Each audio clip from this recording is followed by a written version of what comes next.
Hello, everyone. Welcome to this episode of About Time with me, Chris Nichols. As you know, this series is a chance to talk to people I've come across in the last 20 years or so, whose work I admire, who've influenced me, and where I want more people to know about the work. And I'm delighted that today's guest is someone I met only recently at Anthropy down in Cornwall, and it's Derek Walker, who is the Future Generations Commissioner for Wales. I hope I got that right. Welcome, Derek. You did get that right. And thank you, Chris. Nice to see you again. And it was Anthropy where we met, wasn't it? In March or so down at the Eden Project. That's right. Yeah, just a few months ago. So, yeah, great to catch up. Yeah, great. Well, welcome, welcome. So, how do you introduce yourself to people? That's a great first question because it's not easy to always grasp what the role is about when you say you're the Future Generations Commissioner. Often people might think about children and the interests of younger people, which is partly what it's about. But when I explain it, I talk about it being about looking looking to the long term and doing the right thing for people not yet born. So we're looking ahead and understanding what future lies ahead and making sure we take decisions today which are of benefit and the right things for people today, for all of us living today, but don't jeopardize the interests of future generations when we're taking those decisions. So it's about sustainable development and it's about thinking and acting for the long term. Mm. And you said one of my favorite quotes ever by anybody, which was being a guardian of the interests of people not yet born is the greatest privilege. And I just as a a statement about the purpose of a job, that is so brilliant. I mean, is this guardianship for future generations like a unique role in the world or in the UK? It's certainly unique in the UK. There are similar roles in other parts of the world, but they're not quite the same as what we have here in Wales. So this is an independent and a statutory role. So you're independent of government, you're in place because of legislation, but other parts of the world do have similar types of roles, or they have had similar types of roles. There's a lot of international interest in the role, I must admit. Last Mm. September, we had the UN Pact for the Future and Declaration for Future Generations. So they made a commitment at the UN level to have a special envoy for future generations, which drew on the Welsh experience and on my role. Mm. But Wales is just learning from what's gone before. This is based on indigenous practices, the seventh generation principle, ways of being and thinking that we used to have in the UK that were much more common. When we were building cathedrals in the UK, we knew those people building those cathedrals or starting those cathedrals knew they wouldn't be around to see those cathedrals completed. They were doing it for generations to come. And many peoples right around the world continue to have these practices and to think in these ways, but somehow we seem to have lost that. Certainly in the delivery of public services, but perhaps in many aspects of our society. So this is about a way of putting in place a way of thinking that honors and thinks about the interests of future generations when we're taking our decisions today. That's brilliant. So, I mean, how you say it's a statutory role. So, how widely is the statute written? Like, who do you have oversight over, or who are you intending to influence in the role? Well, it applies to the Welsh devolved public sector. So directly it applies to the Welsh government itself and to local Mm. authorities, health boards, national parks, fire services, etc., etc. Those bodies that are the responsive public sector organisations operating in Wales that are devolved. So that's the powers of the Welsh government, and that's who they were able to apply this legislation to. And my job is to advise them, is to scrutinise their delivery, and to undertake investigations. Perhaps if I'm not satisfied with the progress that they're making, and they're obliged to take part in that. So there's a combination of carrot and stick in order to to to move things forward. But it Yeah. applies to the public sector, probably because of the devolution settlement and what Welsh government has control over. But Hmm. recognizing that we have long-term goals for the country, and we'll only be successful in achieving those goals if we also involve the private sector and the voluntary sector and the people of Wales in those delivery of those goals as well. So formally applies to the public sector, but recognizing that we're on this common journey. We have this vision for the country of Wales, which many countries don't have. We have a long-term vision for the country of where we want to get to, and that requires all of us to play our part in getting there. Uh, okay, now that's brilliant. So if you don't mind me starting there, I mean, this podcast series has involved lots of people from different sectors who are interested in purpose-led organizations, writing books about leading with purpose and that kind of thing. And it sounds like this is putting as a purpose the well-being of generations not yet born on a statutory basis. How on earth did that come about? I mean, can you tell me something of the story of whose idea was it? Well, it's got a great history, and there's a lot to say. So I'll give you a bit of a potted history. I mean, one of the things to say about it is that since 1999, when we had devolution in Wales, there's been the duty to promote sustainable development on Welsh government within the legislation. So there has always been an approach where sustainable development has been the heart of governing and decision making in Wales since 1999. And this is the latest iteration. And so, in the early 2010s, there used to be something called the Sustainable Development Commission across the UK. Mm-hmm. That was abolished. We used to have a Wales Sustainable Development Commissioner, Peter Davis, but that institution was abolished by the then UK government.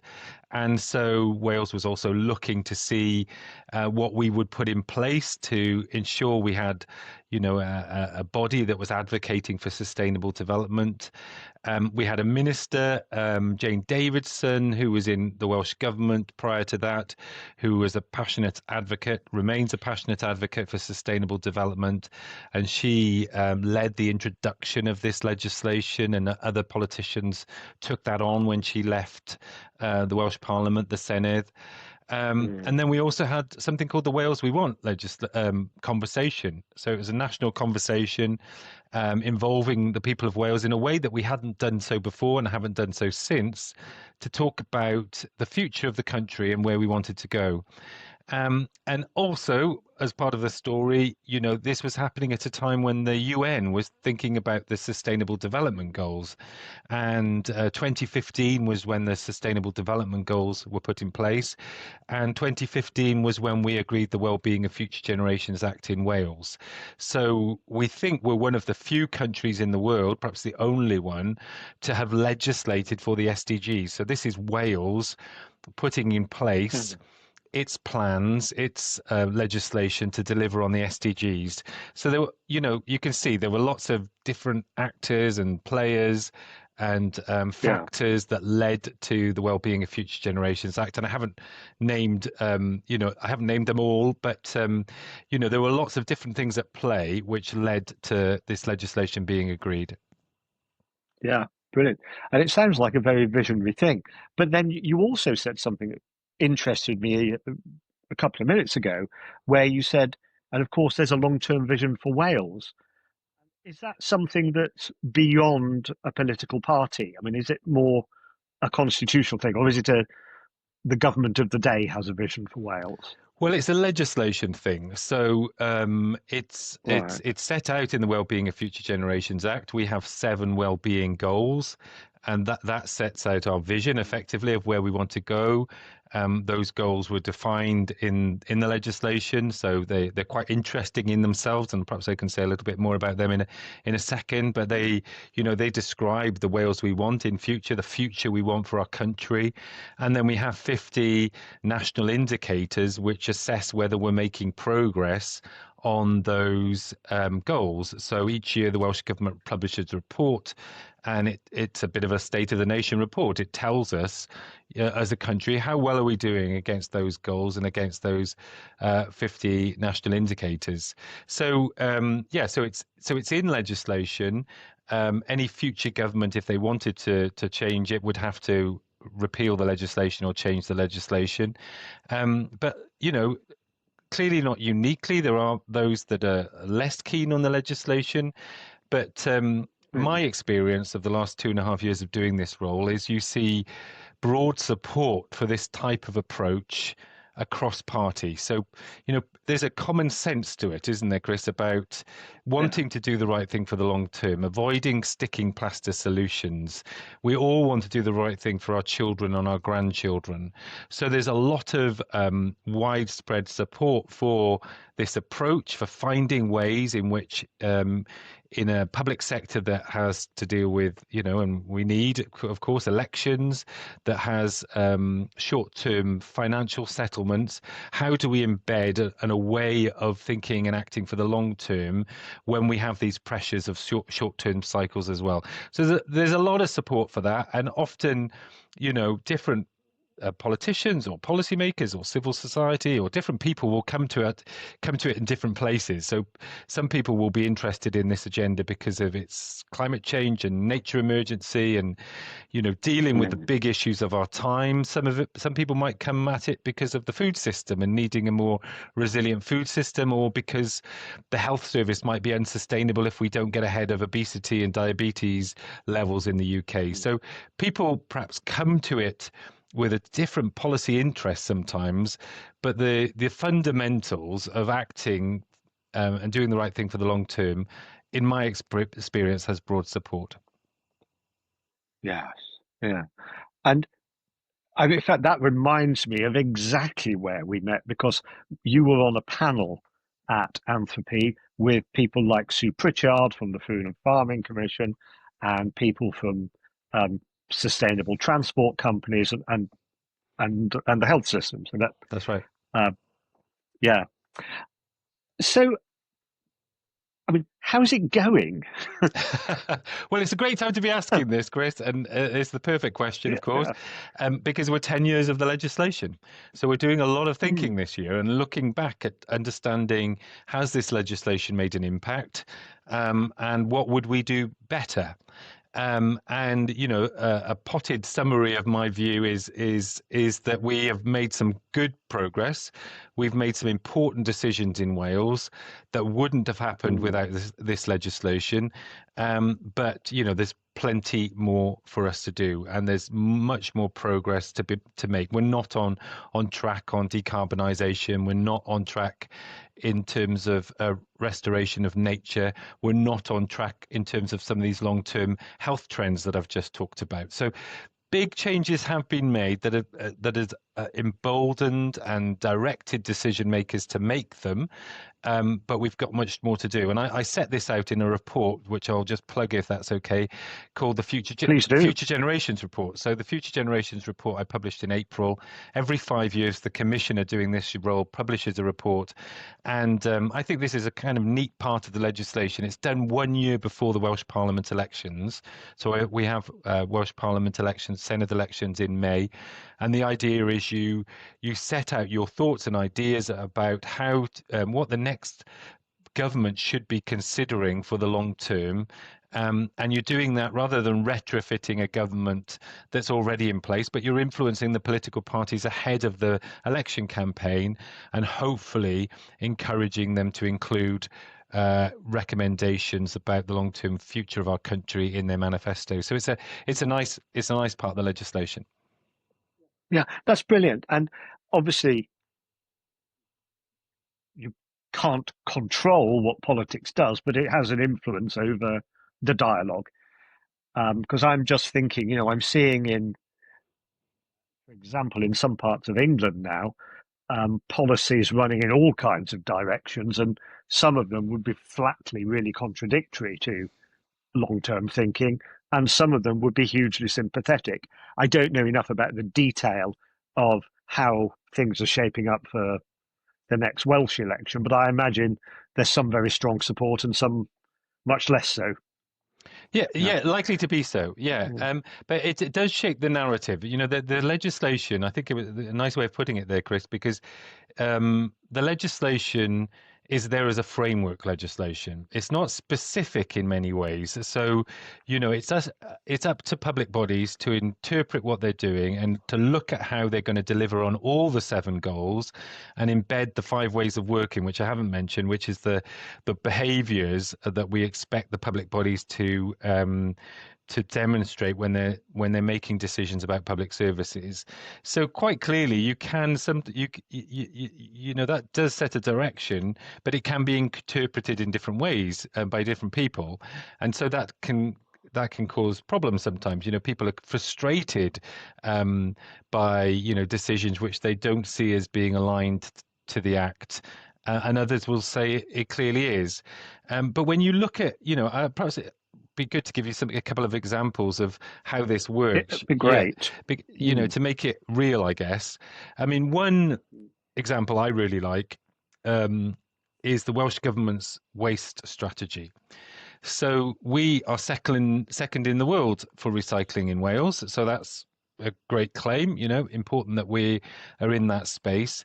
But if you look at the waste strategy, it's not just about waste if they're because they're thinking in terms of how this can deliver on other goals within the Wellbeing of Future Generations Act, it also looks at how we can deliver a waste strategy that brings communities together, can support the voluntary sector, can even strengthen the Welsh language in the delivery of those sorts of services. So it's an integrated approach to policy making, moving away from the sort of silo approaches that you might see elsewhere.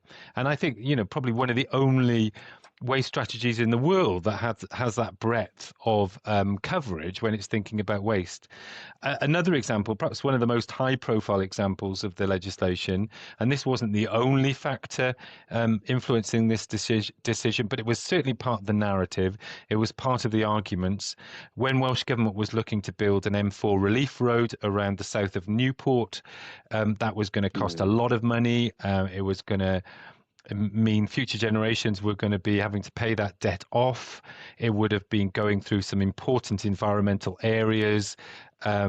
It would have added to pollution levels and et cetera, et cetera. And that decision didn't go ahead. And the Wellbeing of Future Generations Act was part of the conversation. Can you justify all this money being spent on road building in the interest of future generations, or couldn't you? And ultimately, Welsh Government took the decision that it couldn't take that decision and is now taking a different approach, which is bigger investment in public transport and shifting people away from their cars into public transport. So, it's not the only factor, but it's part of the conversation about how we do things in Wales. Yeah. Now, did you say, Derek, that in the act or in the practice of the act there are five ways of working that are kind of enshrined in it in some way? Yeah, and I think this is really important because actually Yeah. sometimes this gets a bit overlooked, and actually, fundamentally, I think this is Mm. vital to how we change things. So there are five ways of working, which is Yeah. how in technical terms, this is how public bodies are asked to deliver on the Sustainable Development Principle. The Sustainable Development Principle is acting today, but not doing it in a way that damages the interests of future generations. I'm paraphrasing, and they do that by um, demonstrating or putting in place these five ways of working. So one of the ways of working is about long term, clearly about long term acting and thinking. Another one is around prevention, so preventing things from happening, not just dealing with the consequences of things happening. Yeah. Involvement is another one. So talking to people in a meaningful way about the decisions that are going to affect them. So, involving people in those decisions, going beyond passive consultation, but proper involvement of the public. A fourth one is integration. So thinking, as I talked about in terms of the waste policy, thinking in the integrated terms. So the public bodies need to look at all the seven goals when they're delivering on their policies and programs, not just one of them. So how do you, do something that's right for the economy, but also making sure it does the right thing for the environment and does the right thing for our culture, et cetera, et cetera. And then the fifth one is collaboration. So this is partnership working and taking down organizational boundaries and supporting our public bodies to work with others to deliver on common objectives. So, for example, we know, many of our health outcomes are not as a result of the work of the NHS. They're as a result of our employment or our neighbourhood or our housing or our environment. So, if we're to have a healthier Wales, it means all of our public bodies need to think and collaborate to create a healthier Wales. So that's the collaboration way of working. Brilliant. So, what's the mechanism for, like, if you're thinking about the next 5 years, do you convene like large conversations um, across, I don't know, the national park, the police, the Torvine Council, or I mean, how on earth do you bring these groups together? How does it work? Yeah, I mean, there is a lot Yeah, of convening in this role. I mean, I'm independent, as I was saying, of government, so the responsibility is yeah, for the public bodies to deliver on this. The mechanics essentially are around the public bodies putting in place well-being objectives and well-being plans. So they've got to put in place a plan to show the public um, how they are delivering on this agenda. And then they've got to put in place steps to deliver on those objectives and those plans. And then they report on their progress. And the advice that my office yeah, gives them is that these plans and objectives should be their corporate objectives. We don't want a standalone process over here, which just deals with well-being. This is how they should be. This is the central organizing objective. So sustainable development should be at the heart of their corporate strategies. And so these plans have become are their corporate plans, and that's the mechanics of how we do it. And my role is to advise and scrutinise and investigate, as I said before. And there's also a role for the Auditor General for Wales, and his job is to go and undertake an examination into each public body every parliamentary term, every Senedd term, and understand how they're delivering on the ways of working. So there is that sort of carrot and stick approach to the delivery of the legislation. yeah. That's really interesting. 'Cause, forgive me for jumping between jurisdictions, but you're reminding me of an earlier episode where I had Sedi Frederick, who is the chair of one of the UK integrated care boards in the NHS, and kind of as part of that, but also separately, is a great advocate for um, uh, Caribbean and African peoples' health equality in a system where, like in his integrated care board, he says the life expectancy differs between one end of the patch and another by as much as 15 or 16 years. He said, that you would think that would be outrage. It should be an outrage. And yet it's really hard to get integrated action across different departments. The NHS can't fix that because it's a food issue. Mm. It's a housing issue. It's probably an employment issue, and many other things. And for me, the optimism in seeing this in legislation and in your role is there is a possibility of something being done about that, but not a panacea. I think it's going to take real work. Oh, exactly. Yeah, That yeah, this is this is a process, and we will evolve this process. 10 years of learning will mean there are certain things we would want to change, I'm sure. Um, Yeah, but um, yeah, just having the legislation doesn't suddenly fix things. I'm still having to yeah, make the arguments. You're still having to convene. You're still having to find the solutions. You're still having to focus on the delivery. All of that still needs to happen, but it's part of taking making this collaboration happen and getting the results that we need. yeah. I mean, is there anything, if you were to kind of, I don't know, wave a magic wand, or um, and if you could change something that makes it more possible, I mean, where would you wave the magic wand? Oh, that's another really good question. I mean, this is a bit of a processy thing, I guess. When you've asked Uh, that question, I'm just thinking about the legislation and how we might change it, because one of the calls that I've made is for the legislation to have a post-legislative review 10 years on. What would we change and uh, what would be different?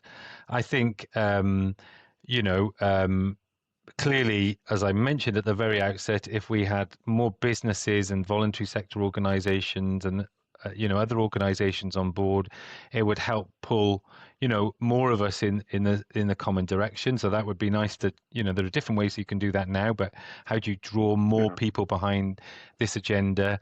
I think there's clearly a need to think about perhaps I would say different ways in which we can do better enforcement. Now, this legislation has been more deliberately about this is where we want to get to. These are the arguments of why we should do that.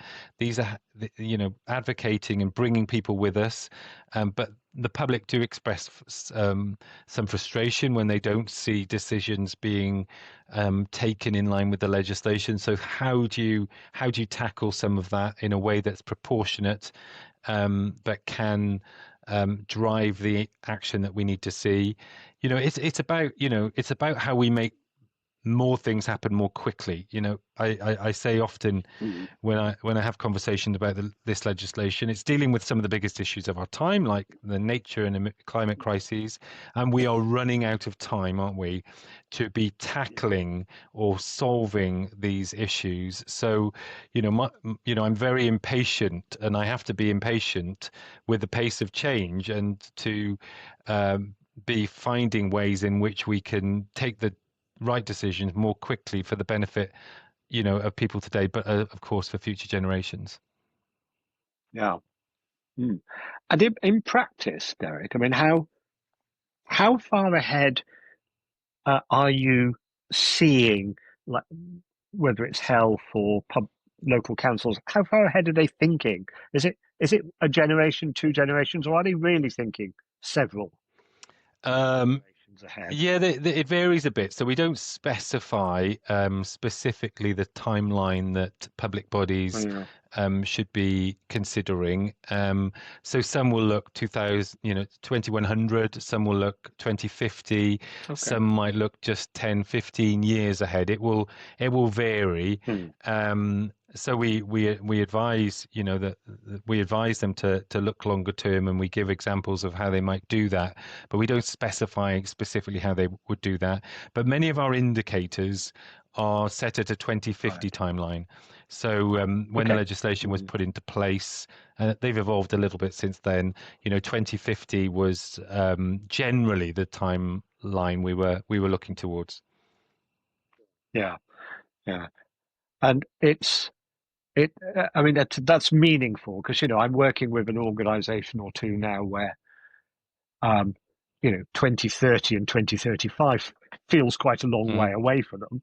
And at the same time, they're doing things which, you know, if they're a university, for example, or a health service, their decisions now, investment decisions now, can easily affect almost a generation out.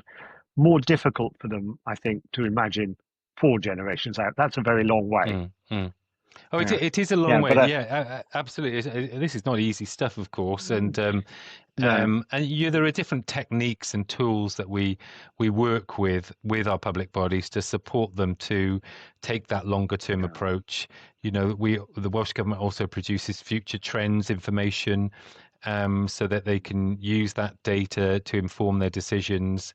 And just yeah, for the sake of clarity, we're not expecting public bodies to be putting in detailed, management and delivery plans up until 2050, but it is understanding, if this is where we want to get to by this date, what are we going to need to do now in order to get there? And so, yeah, yeah, so that's the approach we take. yeah, yeah.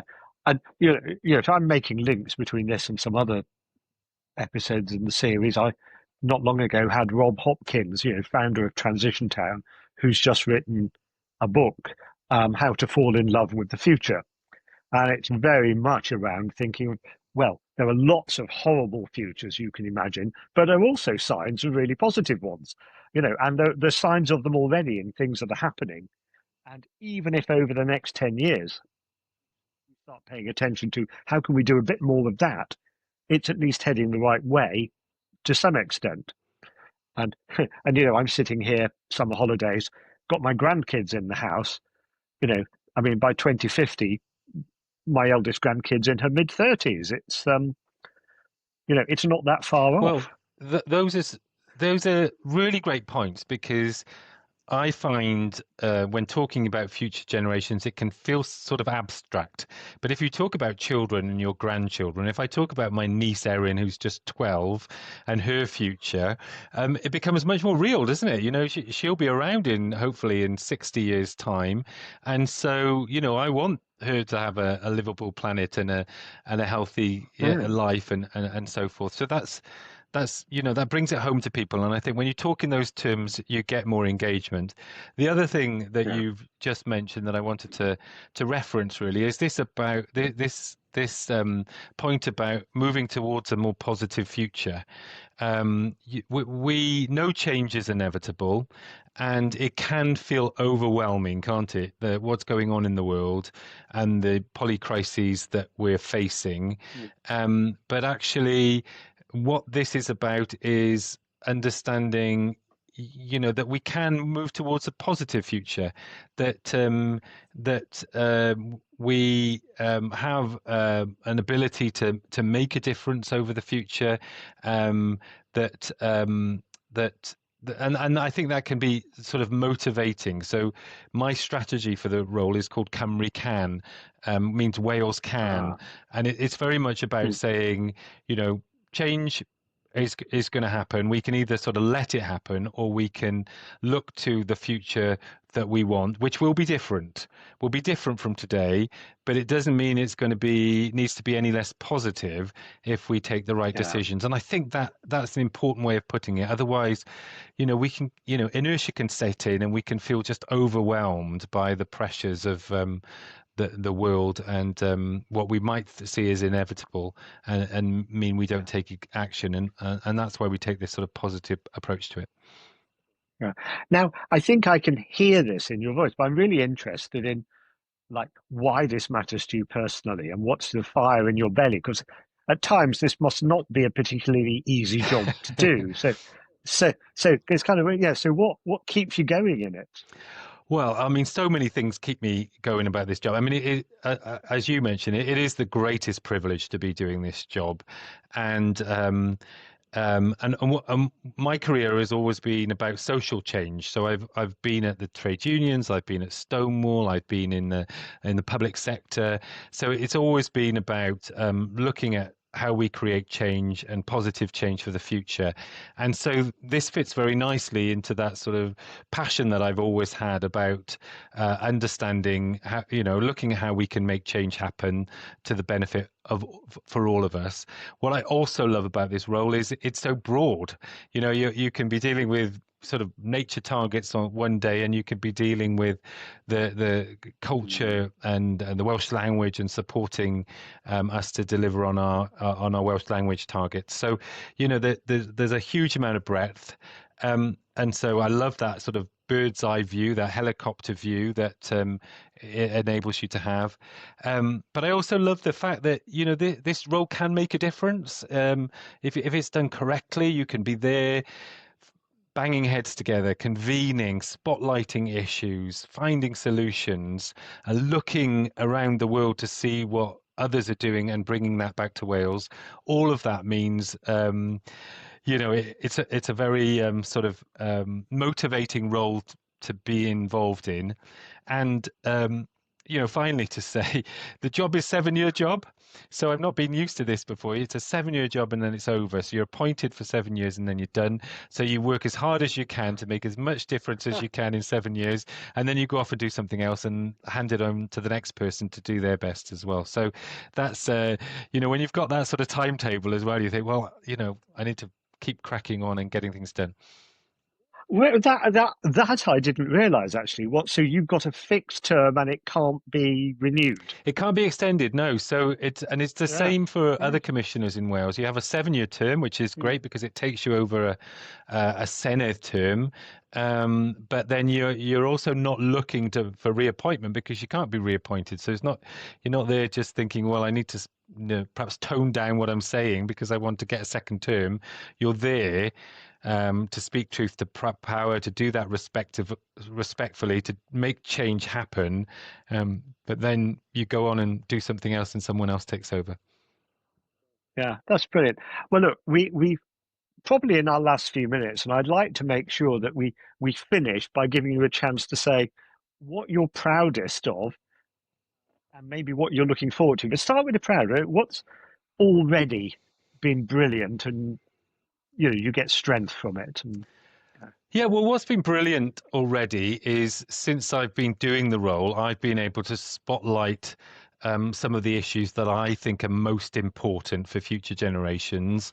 And I've been able to get involved and influence action to make change happen. So food has been one of those areas. The food system, we were talking about this, weren't we, mm, in Cornwall? The food system is one that's been unsustainable in Wales, and we know for all sorts of reasons it needs to change. But by having a spotlight on food in my role, we've seen some of our public bodies already taking action on food, putting plans in place for local food strategies, looking to ban advertising of junk food and UPF food, and invest more in horticulture and so forth.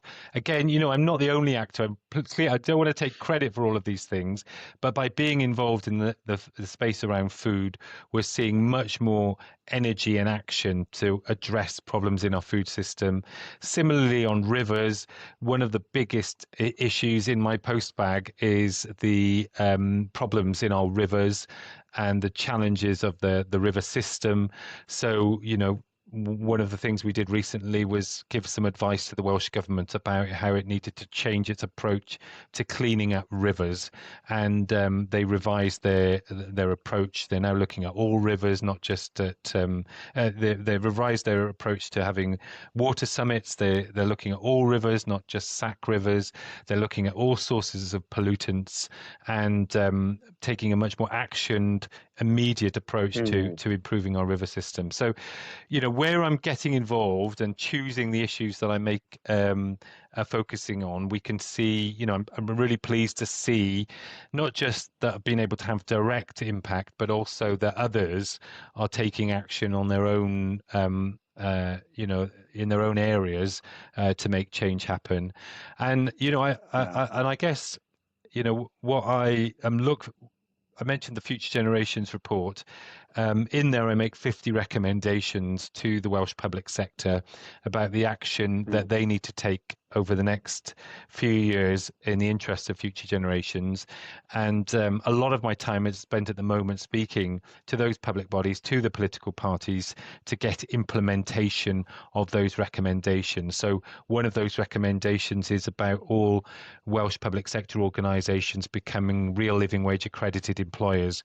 Wales was behind other parts of the UK, and now we're starting to see this being committed to by a public body. So getting that those yeah. recommendations delivered and implemented is my focus Yeah. for the next while. amongst other things. Yeah.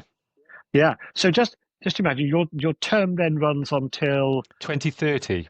20 2030. So imagine we're having this conversation for my 70th birthday, and we're at 29. I mean, what was that? Brilliant job, Derek. How do you know it's been a brilliant job? What is it you're looking back and saying, oh, that is how I know it's been fantastic. Well, the best way that you tell is not delivery of my work program. Clearly, I'll look at my work program and my objectives and, the delivery of that and the changes that have been made as a result. But the biggest success that I can point to is if we've made progress against our 50 national indicators, because Yeah, this is not my measures of success. These are the Public of Wales's measures of success, and this is what matters to them, and this is what have been set by the Welsh government. So if we're making more progress, and we've made significant progress against our goals and our indicators, and I've played a role in making that happen, which is my job, then that is where success lies. So it's not an individual initiative over there or a project over there. It's whole scale delivery against our common vision for the country as measured by the 50 indicators. That's how I'll judge my success. brilliant.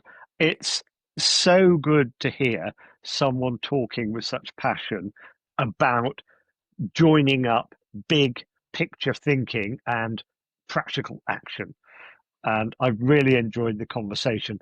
Derek, we could probably go on for like another day, but I'll just say thank you to the listeners. I'll come back then to say a proper thank you to you before we finish. So everybody, I hope you found this as fascinating as I have. It's brilliant to see some of the links between this and other episodes. I will try to make some of those links clear in the show notes, but just the mention of rivers just now and the link to Minnie Jane's work in India and to Peter Reason's work on living waters. Um, so many connections. Derek, thank you so much for coming. It's been an absolute joy to have you and your enormous energy with us here today. Diolch yn fawr. Thank you, Chris. I've enjoyed speaking to you.